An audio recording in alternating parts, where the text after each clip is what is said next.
नमस्कार, आप देख रहे हैं बीएस टीवी। मैं हूं आपके साथ विवेक पांडे और वक्त हो चला है 5 का पंच का, यानी कि दिन भर की 5 बड़ी खबरें लेकर एक बार फिर से हाजिर हैं आपके बीच।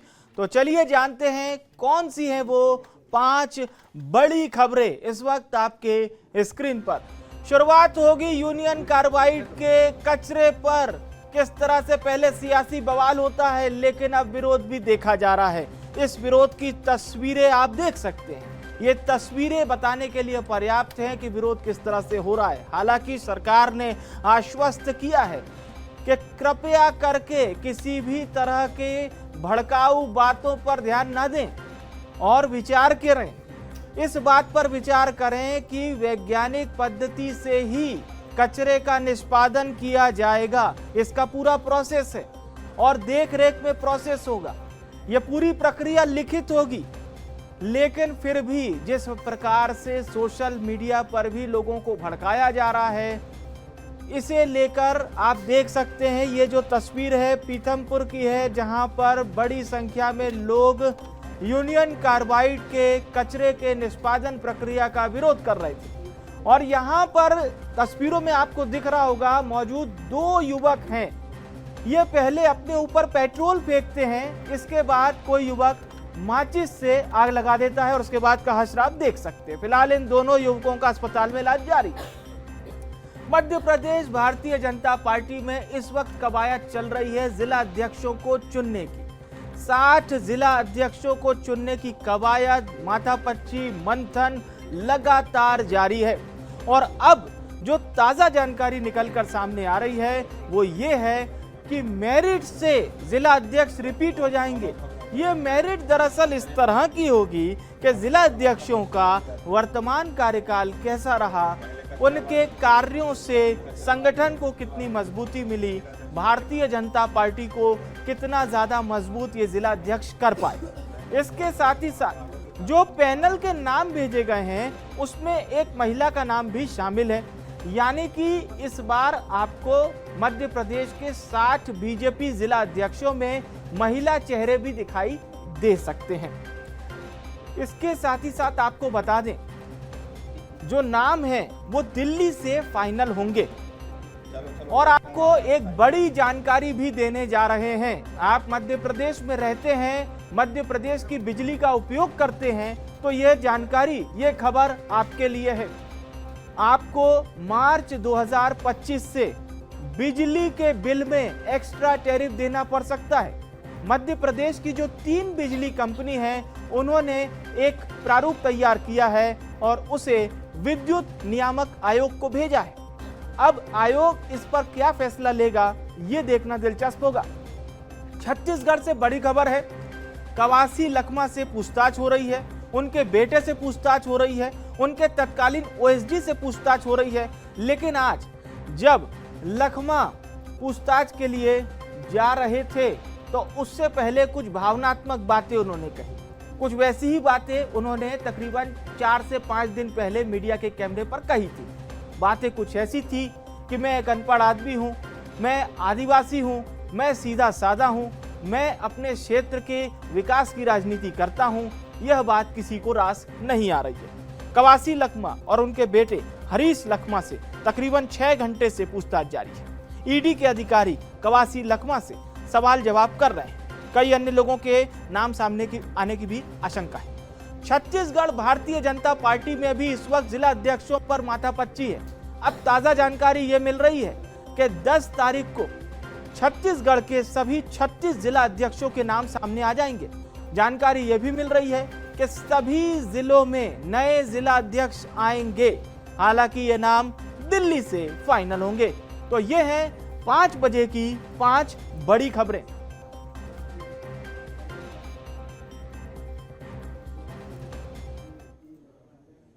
तो चलिए खबरों का सिलसिला शुरू करते हैं। भोपाल से 337 टन कचरा, यूनियन कार्बाइड का कचरा पीथमपुर भेजा गया। पीथमपुर में इसके निष्पादन की प्रक्रिया पूरी होगी। लेकिन बात इतने तक ठीक थी, पर अब जो तस्वीरें सामने आई हैं, विरोध की तस्वीरें, और विरोध की तस्वीरें आगजनी में कब बदल गई पता ही नहीं चला। आपको तस्वीरों में भी दिखाई दे रहा होगा किस तरह से बड़ी संख्या में यहाँ पर न केवल यूनियन कार्बाइड के इस कचरे का विरोध किया जा रहा था, यहां तक भी ठीक था।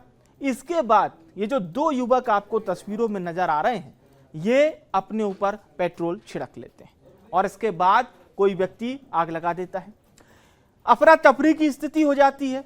इन दोनों युवकों को बताया यह जा रहा है कि इंदौर भेजा गया है, वहां पर किसी निजी अस्पताल में इनका इलाज जारी है। मध्य प्रदेश सरकार जनता को आश्वस्त कर रही है कि किसी भी प्रकार से जो गलत बात फैलाई जा रही है, आप उसके बहकावे में मत आइए। सरकार के प्रोसेस में ही कचरे का निष्पादन किया जाएगा। सरकार नहीं चाहती है कि किसी का भी नुकसान हो। प्रदेश के मुखिया डॉक्टर मोहन यादव ने क्या कुछ कहा है, वो आपको सुनवा देते हैं।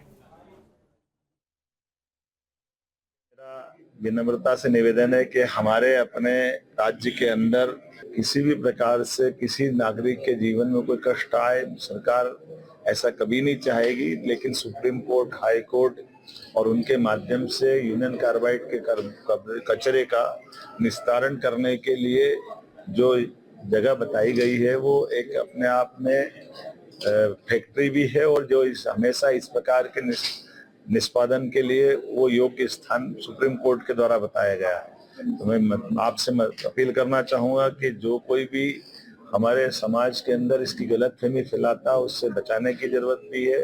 सरकार पूरी तरह से गंभीर होकर के वैज्ञानिकों के मार्गदर्शन में ही यूनियन कार्बाइड के कचरे का निष्पादन करेगी। किसी भी हालत में किसी व्यक्ति के जान पे कोई खतरा हो जाए, ऐसा हमारा कभी किसी प्रकार का कोई स्टेप नहीं हो सकता है। इसलिए कोई गलतफहमी फैलाए, इसके चक्कर में नहीं पड़ना है, हमको सावधानी रखना है।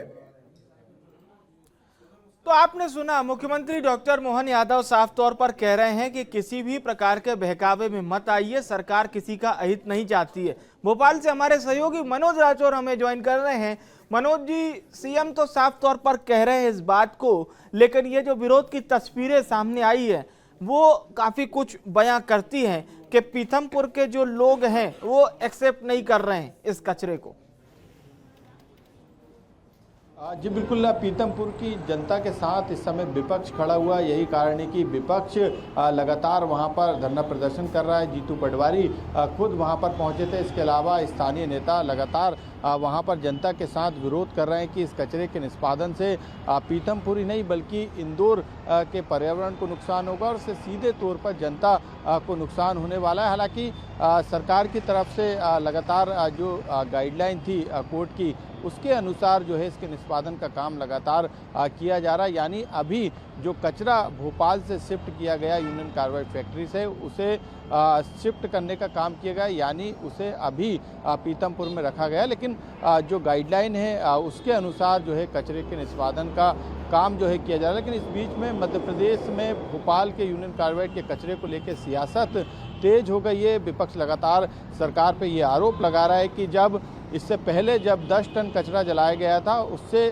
7 किलोमीटर के आसपास धार के जिस फैक्ट्री के में जलाया गया था, वहाँ पर अभी भी जिस 1 हेक्टेयर ज़मीन में जो है 1 एकड़ ज़मीन में करीब 7 कुंटल अनाज निकलता था, वहाँ पर इस कचरे के जलाने के बाद जो पानी के अंदर जो रसायन मिला, उसके कारण अब वहाँ पे 5 की जगह जो है 1 कुंटल जो है अनाज होता है। यानी वहाँ पे जो मिट्टी की क्षमता है, उर्वरक क्षमता है, वो कम हुई है, पानी दूषित हुआ है। और अब इसके पीछे जो बड़ा आरोप विपक्ष लगा रहा है, उनका कहना है कि वहाँ पर जसवंत तालाब है, ऐसे में वहाँ पर यदि तालाब में ये दूषित पानी मिलता है तो उसका जो असर है वो इंदौर तक, क्योंकि 60-70 किलोमीटर के दायरे में आता है, वहाँ तक इसका असर होगा। और ऐसे में बड़ा नुकसान पीथमपुर ही नहीं, धार ही नहीं बल्कि इंदौर को भी इससे होगा। हालांकि सरकार स्पष्ट कर चुकी है कि कचरे का निष्पादन वैज्ञानिक पद्धति से किया जा रहा है। पूरी विशेषज्ञों की टीम लगी थी, लगातार जो रिपोर्ट तैयार की गई, उन रिपोर्टों को कोर्ट के अंदर सरकार के द्वारा पेश किया गया।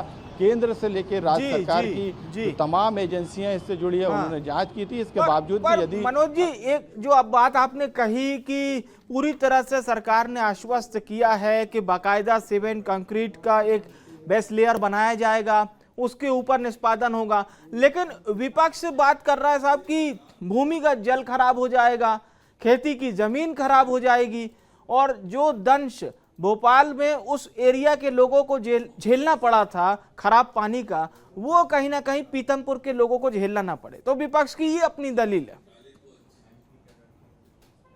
बिल्कुल आपने सही कहा, विपक्ष का ये आरोप है, लेकिन वैज्ञानिक और विशेषज्ञों की रिपोर्ट के अनुसार इस कचरे का कोर्ट की निगरानी में जो है, कोर्ट के आदेश पर जो है इसे शिफ्ट किया गया, इसे वहाँ पर रखा गया, निष्पादन भी जो है कोर्ट के डायरेक्शन में किया जा रहा है। ये बात अलग है कि इस पर अब विपक्ष सियासत कर रहा है, तमाम तरीके के आरोप लगा रहा है, लेकिन इन आरोपों का जवाब देने के लिए, उस प्रदर्शन हंगामे का जवाब देने के लिए सियासी तौर पर मुख्यमंत्री डॉक्टर मोहन यादव ने कल बताया था कि जो धार के प्रभारी मंत्री हैं कैलाश विजयवर्गीय, वो लगातार स्थानीय नेता को समझाने में जुटे हुए हैं, उनको सच्चाई से अवगत कराया जा रहा है। जिस तरीके का भ्रम फैलाया जा रहा है, उस भ्रम पर कंट्रोल करने के लिए लोगों को जागरूक करने का काम प्रशासन के द्वारा किया जा रहा है, सोशल मीडिया के जरिए किया जा रहा है। लेकिन सियासत है, ये सियासत लगातार इसी तरीके से जारी रहेगी तब तक कचरे का निष्पादन नहीं हो जाता, जब तक ये सियासत जो है मध्य प्रदेश में थमने वाली नहीं है। बिल्कुल सही कहा आपने। आप हमारे साथ बने रहिएगा मनोज जी, एक बार फिर से आपका रुख कर रहे हैं। और चलिए अब खबरों में आगे बढ़ते हैं। मध्य प्रदेश में भारतीय जनता पार्टी के जिला अध्यक्षों को चुनने की कवायद जारी है। आपको बता दें, 3 नामों का पैनल भेजा जा चुका है।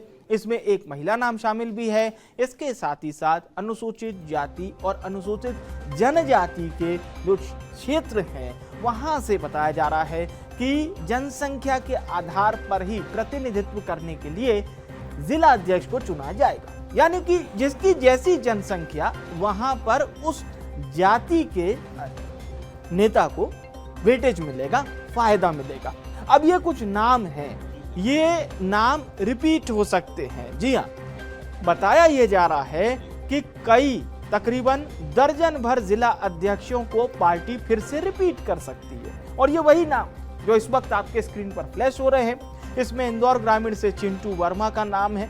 इसके साथ ही साथ तमाम अलग जिलों से, जिसमें हरदा से राजेश वर्मा और भी तमाम नाम शामिल हैं। अब देखना यह होगा कि भारतीय जनता पार्टी अपने 60 जिला अध्यक्षों को किस तरह से चुनती है। इस खबर को समझते हैं और हमारे सहयोगी मनोज राठौर जी से एक बार फिर से जुड़ते हैं।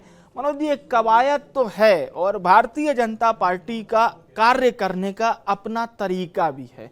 अब एक महिला का नाम भी पैनल में शामिल है और जैसा कि हमने हमारे दर्शकों को बताया भी कि SC ST वर्ग की जनसंख्या जहां पर ज्यादा होगी, उस हिसाब से वहां के नेता को भी प्रतिनिधित्व मिलेगा। पूरी जानकारी हमारे दर्शकों को बताएं जी।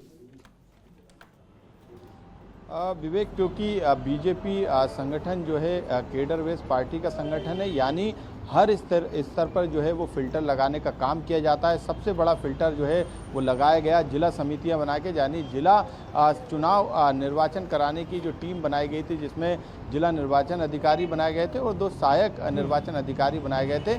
उनसे नाम लिए गए हर जिले के, यानी एक फिल्टर वहाँ पे लगा। उन्होंने वहाँ पे रायशुमारी की, स्थानीय नेताओं से बातचीत की, उनके नामों पर चर्चा की, उनके विरोध को भी उन्होंने जाना, वहाँ के माहौल को जाना। और ये तमाम जो रायशुमारी जिला स्तर पे की गई थी, वो एक फ़िल्टर था जहाँ से हर प्रतिनिधि, चाहे वो सांसद हो जिले का या उस जिले का विधायक हो, महापौर हो या फिर दूसरा जनप्रतिनिधि जो कि वो वहाँ पे अपनी दखल सबसे ज़्यादा रखता है, उनसे 5-5 नाम लिए गए। उस 5 नामों का पैनल जो है अब प्रदेश की जो चुनाव समिति बनाई गई थी संगठन पर चुनाव को लेके, उस समिति के पास पहुंच चुका है। संगठन के जो तमाम पदाधिकारी हैं, चुनाव से जुड़ी समिति है जिसमें राष्ट्रीय स्तर के पदाधिकारी सरोज पांडे भी मौजूद है, जहां पर स्थिति यदि कुछ बिगड़ती हुई नज़र भी आ रही तो उन तमाम नाराज नेताओं से बातचीत भी करने का काम किया जा रहा है। यानी यहाँ पे दूसरा फिल्टर जो है बीजेपी के द्वारा लगाया गया। अब ये रायशुमारी का दौर 2 दिन से चल रहा था, आज रायशुमारी का दौर जो है वो ख़त्म हो चुका है। यानी जो 2 फिल्टर लगाए गए थे उनमें तमाम जो नाराज़गी थी उसको दूर करने की पूरी कोशिश की गई। यदि हम बात करें अभी तक के पैनलों की तो करीब 80% जो नाम हैं जिला अध्यक्षों के, उनके पैनल जो है तैयार किए गए, लेकिन अभी भी जो है वो कहीं ना कहीं ग्वालियर चंबल संभाग के जिलों में इस समय बड़े नेताओं के कारण खींचतान जारी है। इसके अलावा सागर संभाग में भी कुछ इसी तरीके की स्थिति बन रही है।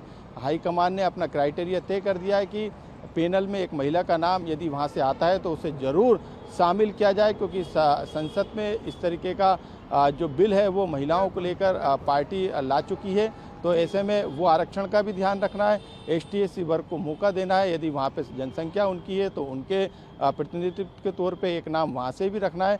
तो ये तमाम क्राइटेरिया हैं जिनको ध्यान। सही कहा मनोज जी आपने। अब देखना होगा कि इन तमाम क्राइटेरिया पर बीजेपी किस तरह से काम करती है। बहुत बहुत शुक्रिया आपका। और चलिए अब खबरों में आगे बढ़ते हैं। यह खबर उन लोगों के लिए है जो मध्य प्रदेश में रहते हैं और मध्य प्रदेश की बिजली को यूज करते हैं। जी हाँ, फरवरी के बाद यानी कि मार्च 2025 से आपको मध्य प्रदेश की जो बिजली है उस पर एक्स्ट्रा टैरिफ देना पड़ सकता है। मध्य प्रदेश की जो प्रमुख 3 बिजली कंपनियां हैं उन्होंने बाकायदा एक मसौदा तैयार करके विद्युत नियामक आयोग को भेज दिया है। अब आपको बता दें, मार्च 2025 से यह नया टैरिफ लागू किया जा सकता है। हालांकि इस पर आखिरी फैसला विद्युत नियामक आयोग को लेना है। टैरिफ में 7.52% औसत वृद्धि का प्रस्ताव है। तीनों बिजली कंपनियों ने यह प्रस्ताव भेज दिया है।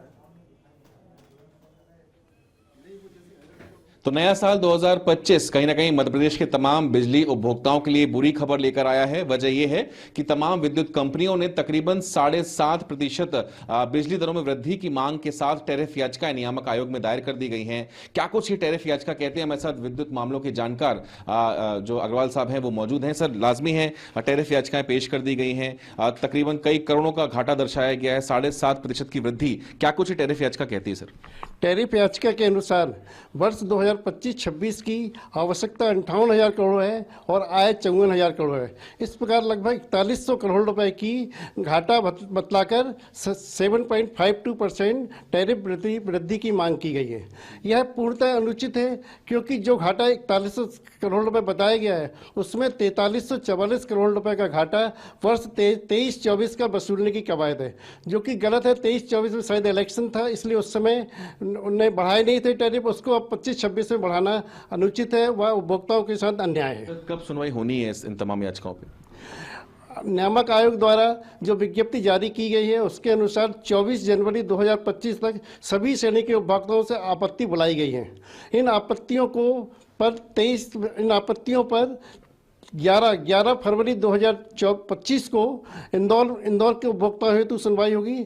13 फरवरी 2025 को जबलपुर के उपभोक्ताओं हेतु सुनवाई होगी और 14 फरवरी 2025 को भोपाल के उपभोक्ताओं हेतु सुनवाई होगी। किंतु सभी सुनवाई वीडियो कॉन्फ्रेंसिंग से होगी, जो कि कोरोना काल के समय शुरू हुई थी और अभी भी जारी है।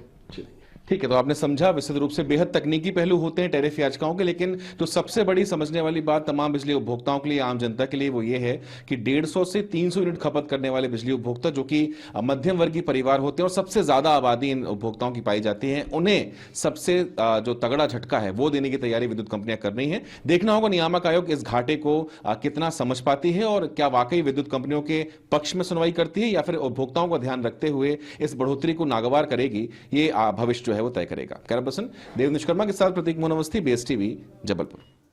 और जबलपुर से हमारे सहयोगी प्रतीक फोन लाइन पर जुड़ रहे हैं। प्रतीक, नए साल में वैसे तो गिफ्ट मिलना चाहिए लेकिन ये झटका मिल रहा है और वाकई में जिस प्रकार से बिजली कंपनियां कह रही हैं कि साहब हमें तो हजारों करोड़ों का घाटा हो रहा है, तो इससे बचने के लिए टैरिफ बढ़ा दीजिए। क्या लगता है आपको, क्या अब विद्युत नियामक आयोग फैसला लेगा इस पूरे मामले में? जी देखिए, बिल्कुल अब ये सुनवाई जो है फरवरी माह में अलग अलग डिवीजन यानी इंदौर, भोपाल और जबलपुर में होगी। अलग अलग जो विद्युत वितरण कंपनियां हैं उनके द्वारा सुनवाई नियत की गई है। तकरीबन 4,000 करोड़ से अधिक का जो घोटाला है, माफी चाहूंगा, जो घाटा है वो यहाँ पर विद्युत कंपनियों ने दर्शाया है और इस बिना पर इन्होंने ये मांग की है कि 7.5% तकरीबन जो वृद्धि है वो की जाए। इसमें भी सबसे बड़ी बात यह है कि एक बार फिर से जो मध्यम वर्गीय परिवार है उसे कहीं ना कहीं टारगेट में रखा गया है और 150 से 300 यूनिट का स्लैब जो है उसे तवज्जो देते हुए तकरीबन सबसे ज्यादा वृद्धि प्रति यूनिट की उसमें ही प्रस्तावित की गई है। तमाम जो आपत्तियां हैं वो जनवरी तक बुलवाई गई हैं और उसके बाद फरवरी में सुनवाई होगी। देखना होगा नियामक आयोग क्या कुछ फैसला लेगा। बिल्कुल सही कहा प्रतीक आपने, बहुत बहुत शुक्रिया आपका तमाम जानकारी दर्शकों तक पहुंचाने के लिए। और चलिए अब आपको खबरों में आगे लिए चलते हैं। छत्तीसगढ़ में पूर्व मंत्री कवासी लखमा और उनके बेटे और तत्कालीन OSD से ईडी की पूछताछ जारी है। 6 घंटे से ज्यादा का समय बीत चुका है, लेकिन आज पूछताछ में जाने से पहले कवासी लखमा का भी बयान सुनिए और इस पर कांग्रेस की ओर से क्या बयान सामने आया ये भी सुनिए। साथ ही साथ प्रदेश के डिप्टी सीएम अरुण साहू ने क्या कहा है, ये भी सुनिए।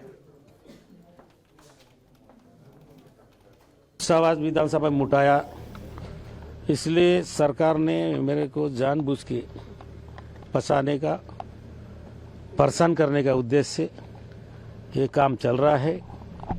लेकिन मैं गरीब लोग का आवाज जब तक जिंदा रहूंगा, जब तक मेरा सांस रहेगा, बस्तर का लड़ाई लड़ूंगा और बस्तर का आवाज उठाऊंगा। बस्तर को आवाज उठाने वाला आदमी को इस प्रकार परेशान करने से बस्तर का जनता हो, सत्ती सरगुजा का जनता हो, मेरा बारे में सब जानते हैं।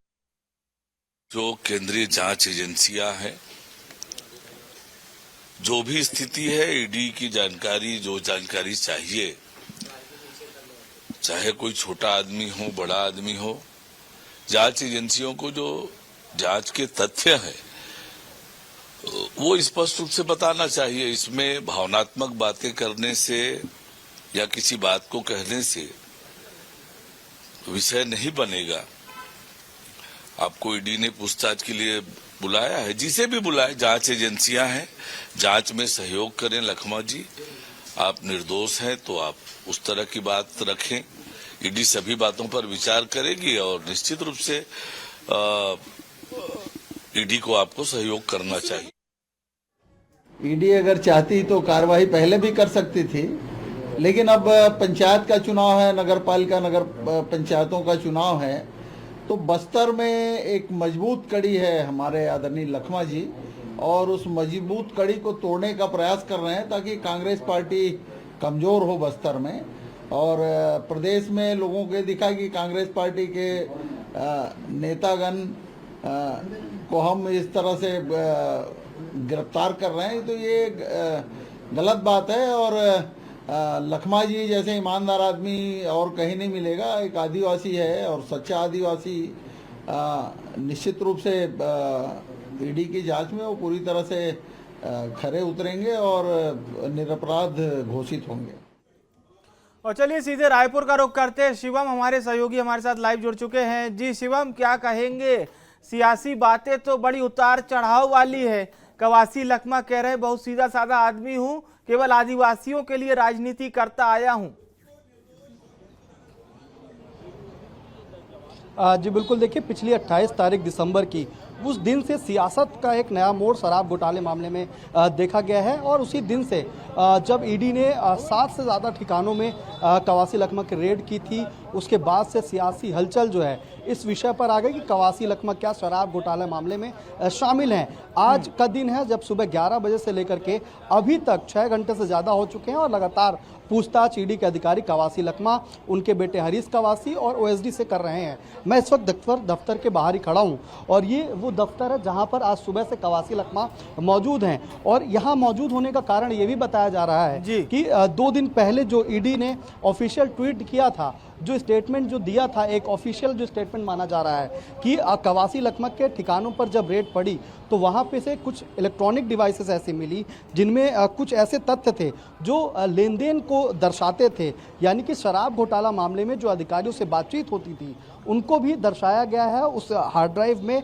या फिर जो इलेक्ट्रॉनिक डिवाइस रेड के दौरान कवासी लखमा के ठिकानों से मिली है उनको लेकर के लगातार जो है संशय ये बना हुआ था। और कल उस संशय को ईडी ने अपने एक ऑफिशियल ट्वीट से जो है पूरा सामने कर दिया कि कुछ साक्ष्य अब ईडी के पास हैं जो ये बताते हैं कि कवासी लखमा इस पूरे घोटाले में कहीं ना कहीं इन्वॉल्व थे। और इसी चीज़ को लेकर के, इसी ट्वीट को लेकर के ये भी अब हलचल तेज है कि कवासी लखमा की अगर गिरफ्तारी हो जाए तो इसमें कोई अचरज नहीं होनी चाहिए, यानी कि उस ट्वीट के आधार पर हलचल ये चल रही है कि कवासी लखमा को ईडी कभी भी गिरफ्तार कर सकती है। चलिए नजर बनाए रखिएगा शिवम, तमाम अपडेट आपसे लेते रहेंगे, बने रहिएगा हमारे साथ। और चलिए खबरों में आगे बढ़ते हैं। छत्तीसगढ़ में भी बीजेपी के जिला अध्यक्षों को चुनने की कवायद जारी है और अब जानकारी ये मिल रही है कि नाम भेजे जा चुके हैं दिल्ली, और दिल्ली से नाम आएंगे। अब आपको ये भी बता दें कि सभी 36 जिला अध्यक्षों के नाम सामने आ सकते हैं, और इसे लेकर अभी माथापच्ची जो है वो अंतिम मोड पर है। तारीख 10 बताई जा रही है जब नाम सामने आ जाएंगे, लेकिन अभी भी नामों पर सस्पेंस बरकरार है। यानी कि आज तारीख है 3 जनवरी और 10 जनवरी के बाद सूची जारी होगी। दिल्ली से बकायदा बंद लिफाफों में नाम रायपुर आ जाएंगे। सभी जिलाध्यक्षों के नामांकन के बाद घोषित हो जाएंगे जिलाध्यक्षों के नाम। और चलिए सीधे रायपुर का रुख करते हैं। शिवम लगातार हमारे साथ बने हुए हैं। जी शिवम, 10 तारीख के बाद बताया जा रहा है कि सूची जारी हो जाएगी सभी 36 जिलाध्यक्षों के नामों की। जी बिल्कुल, सस्पेंस अभी भी बरकरार रखा गया है, जबकि संगठन चुनाव जो है वो 1 दिसंबर से ही शुरू हो गया था। सबसे पहले मंडल अध्यक्षों को लेकर के जो घोषणा हुई, उसके बाद 15 से 30 जो दिसंबर है उस दौरान पे जिला अध्यक्षों को लेकर के लंबी चर्चा चली और 27 दिसंबर को एक प्रदेश स्तरीय बड़ी बैठक की गई, जिसमें से 3 नामों के पैनल बनाकर दिल्ली भेजे गए और वहां से अब जो 29 दिसंबर था वहां पे पूरी पैनलों पर चर्चा हो चुकी है, जिला अध्यक्षों के नामों पर चर्चा हो चुकी है और लिस्ट लगभग तय बताई जा रही है। कल जब बीजेपी नेताओं से बातचीत की गई और आज जब बातचीत की गई तो उनका साफ कहना है कि इस 5 जनवरी से लेकर के 10 जनवरी के बीच में जिलाध्यक्षों की सूची जो है वो दिल्ली से मोहर लगकर आ जाएगी। फिर नामांकन मात्र का एक विषय बचेगा, जिसके बाद वो ऑफिशियली जिलाध्यक्ष घोषित हो जाएंगे। और 36 संगठनात्मक जिले बनाए गए हैं जो बीजेपी के हैं और उनके लेकर के अब कभी भी 5 तारीख से लेकर के और 10 तारीख के बीच में लिस्ट आ सकती है। चलिए देखना होगा लिस्ट में कौन से नाम शामिल होते हैं। बहुत बहुत शुक्रिया आपका। और फिलहाल के लिए 5 का पंच में मेरे साथ इतना ही। आप देखते रहिए BS TV। नमस्कार।